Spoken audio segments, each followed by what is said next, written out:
Лионель Мессидің жетістікке жету тарихы бүгін 5 дүркін алтын доп иегері, Аргентина футбол құрамасының капитаны және Барселона футбол клубының шабуылшысы Лионель Месси жайлы айтамыз.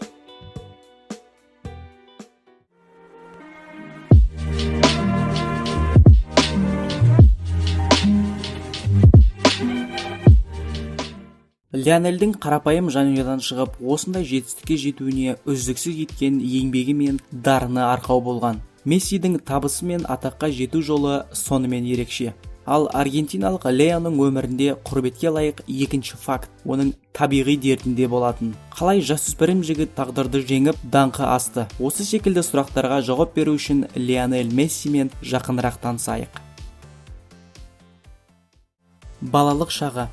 Әйгілі футболшы Лионель Андерс Месси 1987 жылдың 24 маусымында дүние есігін ашты. Әкесі Хорхе Месси зауытта қызметкер, ал анасы Силия Месси көше сыпырушы болып қарапайым аргентиналық жанұяда өсіп өнеді. Мессилер жанұясында Леодан өзге 2 ұл, Родриго мен Патиас, және бір қыз Мария болды.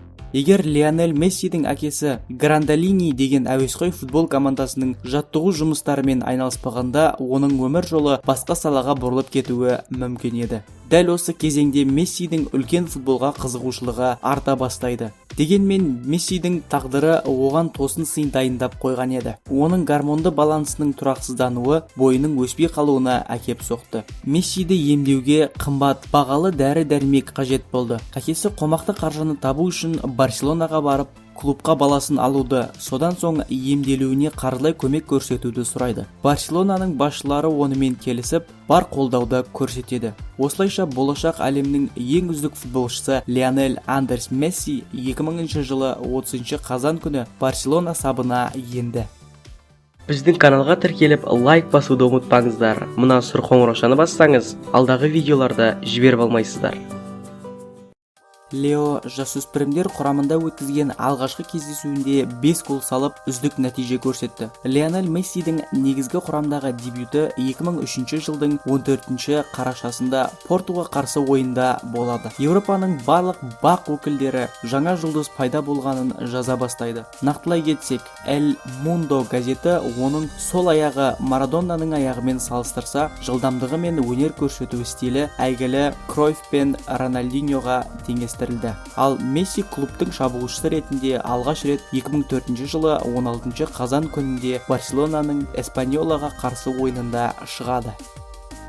Кәсіби футболшының жетістікке жету жолы. Ол 4 рет Испания чемпионы атанады. Ал 2006 және 2009 жылдары Лео Месси Чемпиондар лигасының жеңімпазы болады. World Soccer сараптамасы бойынша Лионель Месси 2006, 2007 және 2008 жылдары Еуропаның ең үздік жас футболшысы титулын иемденеді.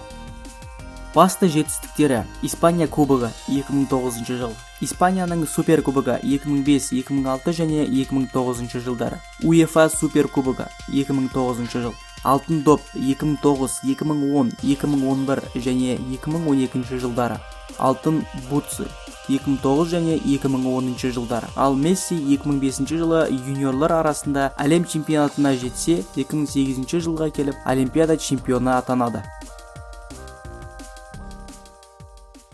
Видеоны аяқтамай тұрып, ең қызықты онлайн ойындардың бірі World of Tanks ойынын ұсынбақшымын. Ойнап көр, өз достарыңды шақыр. Менің сөзім шын екеніне көзіңді жеткізесің. Сілтеме төменде.